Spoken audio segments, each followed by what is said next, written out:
নামাজ পড়ার নিয়ত করব না, সুন্নাত নামাজ পড়ার পরে সময় দাও। আলহামদুলিল্লাহ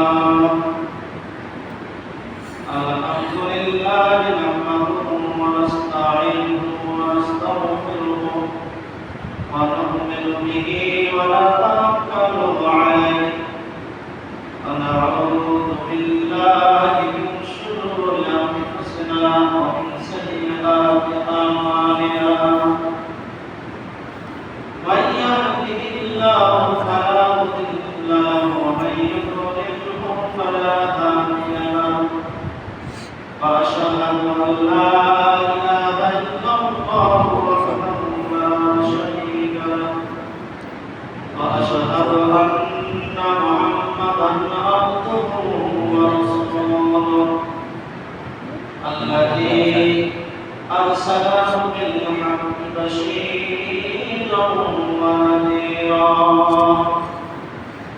wa da'iyan ila Allahi bi'idhnihi wa sirajan wa qamaran munira amma ba'd a'udhu billahi minash shaitanir rajim bismillahirrahmanirrahim rabbi habli minas salihin fabashsharnahu bigulamin halim wa qala ta'ala inna allaha wa malaikatahu yusalluna 'alan nabi ya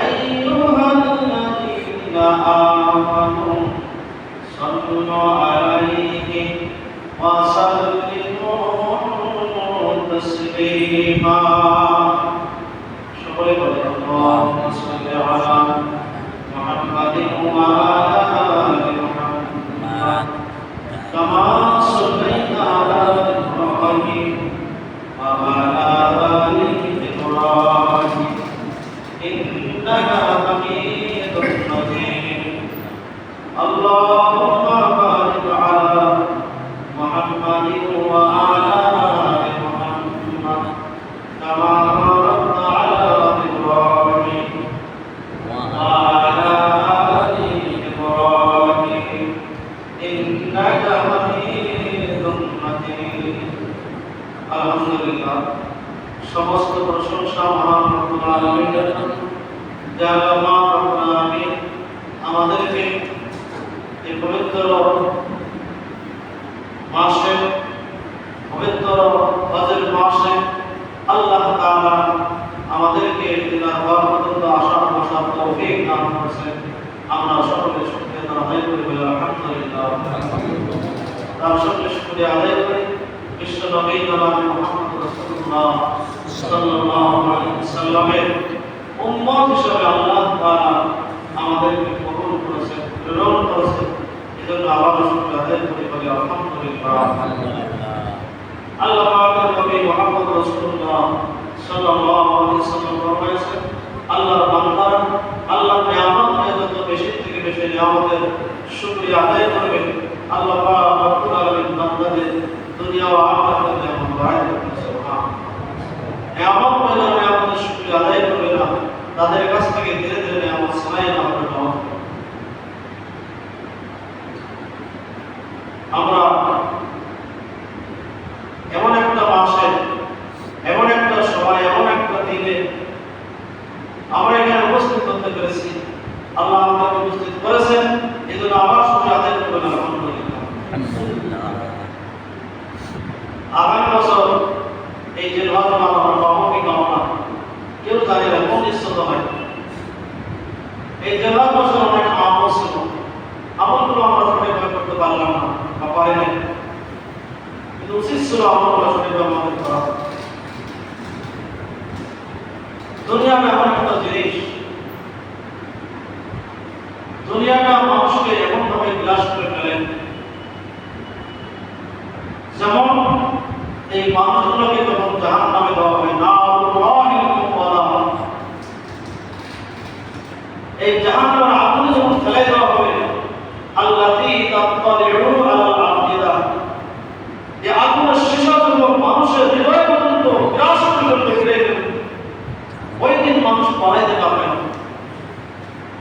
এইভাবে দুনিয়াটা আমাদেরকে এমনভাবে আমাদের হৃদয় পর্যন্ত গ্রাস করে ফেলছে, ফিরে ফেলছে যে আমরা দুনিয়ার কর্মস্থ থেকে বাঁচতে পারছি, শুধু দুনিয়া দুনিয়া দুনিয়া দুনিয়া।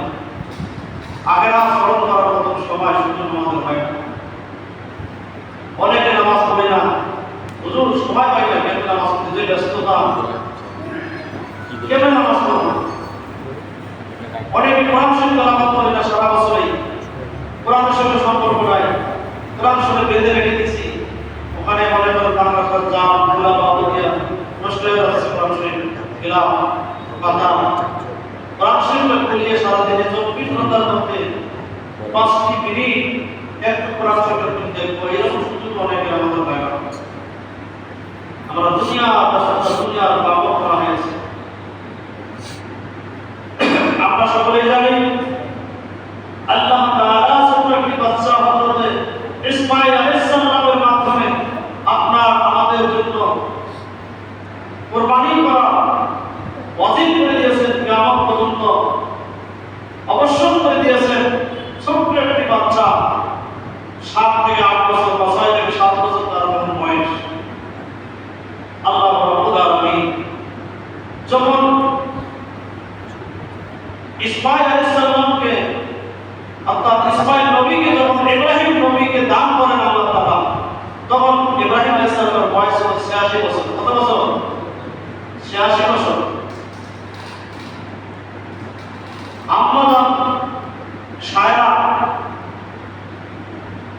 প্রথম স্ত্রী, আগের স্ত্রী, বাচ্চা না হওয়ার কারণে, বিভিন্ন ঘটনা, বাচ্চা না হওয়ার কারণে আম্মা হাজরাকে বিবাহ করেন। এরপরে ইব্রাহিম আলাইহিস সালাম দোয়া করেন, রব্বি হাবলি মিনাস সাবিরিন, হে আল্লাহ তুমি আমাকে একটা নেক সন্তান, জ্ঞানী সন্তান দান করো। আল্লাহ তাআলা বলেন, আবাশশারনাহু বিগুলামিন হালিম, আমি আল্লাহ তাআলা আমার ইব্রাহিমের দোয়াকে কবুল ও মঞ্জুর করলাম। বলে সুবহানাল্লাহ। আমি জানাই দিলাম আবাশশারনাহু বিগুলামিন হালিম, হে ইব্রাহিম, হে আমার বলে আমি অবশ্যই অবশ্যই আমি একটা জ্ঞানী, গুণী এবং খুব সুন্দর সুপুত্র সুসম্পন্ন তোমাকে দান করলাম, তোমাকে দিয়ে দিলাম।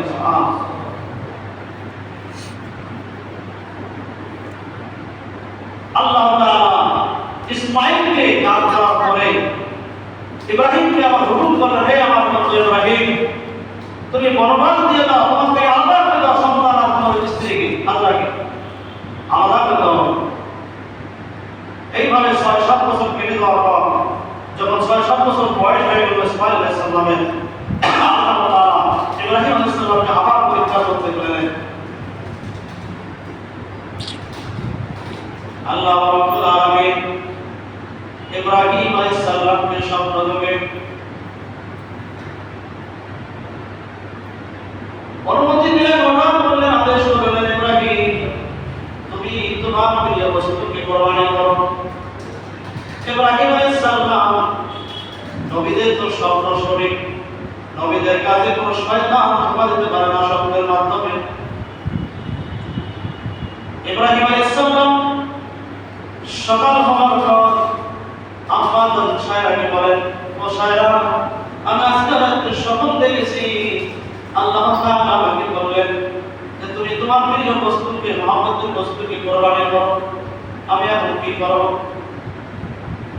আম্মা সায়রা রাদিয়াল্লাহু তাআলা বলেন, আপনি আপনার আল্লাহর হুকুম তাড়াতাড়ি করে পালন করেন, দেরি করবেন না। ইব্রাহিম আলাইহিস সালাম কি করলেন? প্রথম দিনের স্বপ্ন দেখার পর সকাল হলে 100 উট নিয়ে এসে আল্লাহ সন্তুষ্টির জন্য কুরবানি আদায় করলেন। বলে সুবহানাল্লাহ। আবার দ্বিতীয় দিন স্বপ্ন দেখেন, ইব্রাহিম তুমি তোমার প্রিয় বস্তুকে কুরবানি করো। আবার তৃতীয় দিন ইব্রাহিম আলাইহিস সালাম ঘুম থেকে উঠার পর সকাল হলে আবার 100 তুফা নিয়ে এসে আল্লাহ সন্তুষ্টির জন্য কুরবানি করে দিলেন। বলে সুবহানাল্লাহ। আবার তৃতীয় দিন আমার সবকে দেখাচ্ছে আল্লাহ বলতেছেন ইব্রাহিম সব থেকে তোমার যেটা মহব্বতের বস্তু তুমি সেটা কি কুরবানি করো। ইব্রাহিম আলাইহিস সালাম দ্বিতীয়বার সত্যের কথা বললেন, আমি স্বপ্নে আল্লাহর রূপে আমি আমার বুঝতে পারলাম যে আমার প্রিয় বস্তু আমার ইসমাইল ছাড়া আর কেউ নাই। কারণ ইসমাইল 86 বছর বয়সে ইসমাইলকে পেয়েছি। ইসমাইলের মতো আমার মহব্বত, যত ভালোবাসা, যত মায়া, এর থেকে আর কোনো মহব্বতের জিনিস নাই, প্রিয় নাই। প্রিয় আমার ইসমাইল, ভালোবাসার জিনিস হলো ইসমাইল। এরপরে আমি স্বপ্ন চলে আমি ইসমাইলকে কোরবানি করা শুরু করলাম। সুবহানাল্লাহ। সকাল হলে পরে ইব্রাহিম আলাইহিস সালাম আপনার সায়রাকে বলেন, সায়রা আজকে রাতে স্বপ্নে আমি দেখেছি আমি নিজ হাতে আল্লাহর হুকুম পালন করতে গিয়ে আমি ইসমাইলকে জবাই করতেছিলাম। আল্লাহু আকবার। আমাদের সায়রা রাদিয়াল্লাহু আনহা বলেন, আপনি আল্লাহর হুকুম তাড়াতাড়ি পালন করেন। এবার ইব্রাহিম আলাইহিস সালাম তাকে অনেক দূরে এবং হাজরা এবং ইসমাইল আলাইহিস সালাম থেকে ওই মক্কার কাছাকাছি। এবার বাড়ি থেকে একটা ব্যাগের মধ্যে কিছু রশি আর একটা ছুরি ব্যাগের ভিতর ঢুকাই নিয়ে ইব্রাহিম আলাইহিস সালাম রওনা দিলেন ইসমাইলের কাছে। অনেক দূর পথ হেঁটে যেতে যেতে কষ্ট হয়েছে। এরপরে হাজরার ঘরে গিয়ে সেখানে কিছু বিশ্রাম করেন। কিছুক্ষণ আরাম করার পর বললেন, হাজরা তুমি তোমার সন্তান ইসমাইলকে সুন্দর করে সাজায় দাও, গোসল করায় দাও, নতুন কাপড় পরায় দাও, নতুন গলার সুরমা লাগায় দাও। আমি তোমার সন্তানকে নিয়ে ঘুরতে যাবো বা দাওয়াত খাইতে যাবো। আম্মা জান হাজরা রাদিয়াল্লাহু তাআলা ইব্রাহিম আলাইহিস সালামের জন্য এই কথা শুনে খুশি হয়ে গেলেন। সন্তানকে নিয়ে তার বাপ ঘুরতে যাবে, এটা খুশির সংবাদ, ভালো সংবাদ। সুন্দর করে ইসমাইল আলাইহিস সালামকে দেখে গোসল করালেন, নতুন কাপড় পরিধান করালেন, এরপরে আদর করে সুরমা লাগালেন, সুন্দর করে মাথায় দিয়ে সাজায় দিয়া তার পিতার সঙ্গে ইসমাইল আলাইহিস সালামকে পাঠিয়ে দিলেন। ইব্রাহিম আলাইহিস সালাম ইসমাইল আলাইহিস সালামকে সঙ্গে নিয়ে রওনা দিলেন। কিছুদূর যাওয়ার পর ইবলিস শয়তান চিন্তা করলো, হায় হায় আজকে তো ইব্রাহিম ইসমাইলকে কুরবানি করে ছাড়বেন, আর কুরবানি করলে তো সে পরীক্ষায় পাস হবে, জয় হবে। আমি ইবলিস তো সারেন্ডার হয়ে যাব, আমার তো কোনো এখানে ক্ষমতা থাকলো না।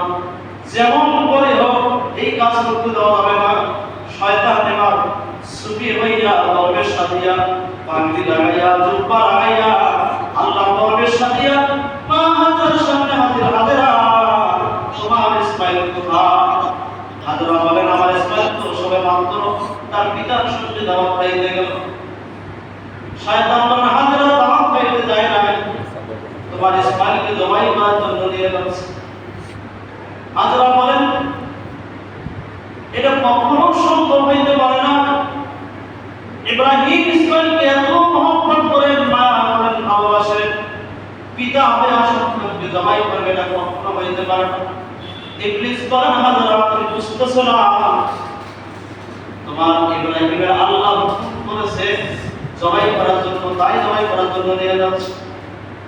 আম্মা জান হাজরা রাদিয়াল্লাহু তাআলা চিন্তা করেছি তুমি তো শয়তান, ও শয়তান ওই একটা ইসমাইল না, দুইটা ইসমাইল না। আল্লাহ তাআলা যদি আমি হাজরাকে 100 ইসমাইল দান করত, ওই রকম ইসমাইলের মতো 100 ইসমাইল যদি দান করত, আর আল্লাহ যদি বলতো হাজরা তোমার 100 ইসমাইলকে তুমি তোমার নিজের হাতে তুমি করে দাও, কোরবানি করে দাও।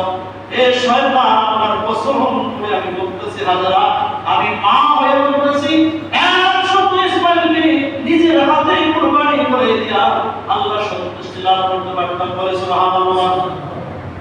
ইবলিস শয়তান সিলিন্ডার হয়ে গেল। ইবলিস শয়তান সিলিন্ডার হইয়া এবার রাস্তার মধ্যে চলে গেল। ছোট বাচ্চা 6-7 বছরের বাচ্চা ইসমাইল বাবার কাছে কাছে পিছে পিছে আস্তে আস্তে টুকটুক করে যাচ্ছে। দরবেশ শয়তান দূর থেকে ইশারা করতেছে, একটু শোনো, কাছে আসো। শোনে না, 2-3-4 বার ডাকে শোনে না। এর বয়স কাছে চলে যাচ্ছে। বলতেছে ইসমাইল কোথায় যাও? আমি আমার আব্বার সঙ্গে দাওয়াত খাইতে যাচ্ছি বা করতে যাচ্ছি। বলছে দাওয়াত খাওয়া ঘোরা কিছু নয়, তোমাকে তোমার আব্বা জবাই করার জন্য নিয়ে যাচ্ছে। ইসমাইল আলাইহিস সালাম বলেন কি কথা বলো, আমার আব্বা আমাকে এত মহব্বত করে আর ভালোবাসে, আমার আব্বা কখনো এই কাজ করতে পারে না, আমাকে জবাই করতে পারে। শয়তান বের করলো যে তোমার আব্বা আল্লাহ তার রব তাকে হুকুম করেছে তাই তোমাকে জবাই করার জন্য নিয়ে যাচ্ছে। ইসমাইল আলাইহিস সালাম বললেন আল্লাহ যদি হুকুম করে থাকে তাহলে আমার পিতাকে জবাই করার জন্য যা যা সহযোগিতা করার দরকার আমি ইসমাইল সহযোগিতা করব। আল্লাহু আকবার। অনেক কথা অনেক ঘটনা। ইসমাইল আলাইহিস সালামকে নিয়ে মিনা প্রান্তে চলে গেলেন। হাজী সাহেবগণ হজ করতে গিয়ে যেই জায়গায় কুরবানি করার